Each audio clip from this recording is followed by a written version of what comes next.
Hello and welcome back to Classroom Games on Taiwan Home Tutor. It's game 19, which is called The Grid. And before starting playing this game, you have to get ready and prepare a little note, a little answer sheet. That's a piece of paper. I'll tell you what to do with that later. This game can be used literally for anything, any kind of activities that you have in class or even outdoors. Again, probably you need to divide students in a number of teams, as before. Then you need some kind of space. Now, if you do it in the classroom, of course, it's the whiteboard. If you do it outdoors, you can actually do it on the ground. You can just draw like with a stick on the ground or the sand. It's all okay. It's all good. Now, what do you do on the board? You draw this grid, which has 25 tiny boxes inside. Now, to make the students, I think it's going to be very messy if the students will come up to the whiteboard and point their finger at the square that they need. It's going to be very messy. So what I came up with, I just write the letters on top. And I write the numbers on the left side.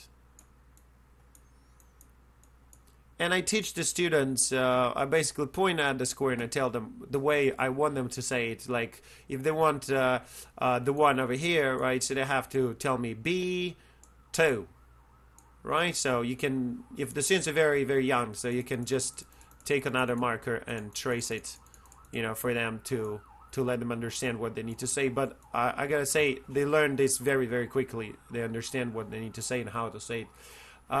So you draw the same thing over here, right? I'm not gonna draw all the ABCs. I just give you an example, right? So this is your answer sheet. So you fill it in with answers. Of course, this one over here is empty, right? You just draw the grid, write the letters and the numbers, and the answers are on your little paper over here. Now, what do you write there? Okay, so usually I give some kind of points. Now, if the students are a little bit older, I give like big numbers, like, plus 500, I don't know, like minus 100. They just love, huge numbers and they get very excited about it. Like somebody will get 1,000 points. Yeah.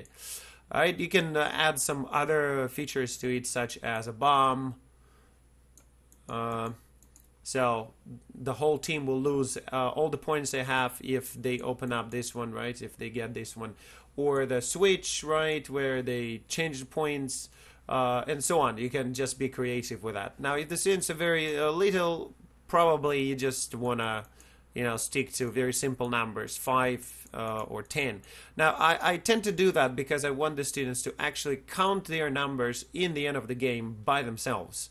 It's also a very, I think, useful activity. So in the end of the game, they will have you don't have to be adding the numbers for them, right? You can just except if you use this special features over here, you can just write them on the board, right? All like that, plus, right? And here's minus 100, and here's, for example, plus 300, and here's minus 50. Just write it this way. And in the end, you just draw the line and you ask them to give you a total by themselves. And of course, they have to speak English, right? So they will be very excited and try to count how many points their team has. Well, I'm sure they will do it during the game, but they will give you the answer in the end. Okay, so that's how this game is played. I'm sorry I made it a little bit too long. Please subscribe to the channel, give likes, and if you have any questions, write them in comments. I will be more than happy to answer. And goodbye, have a good day.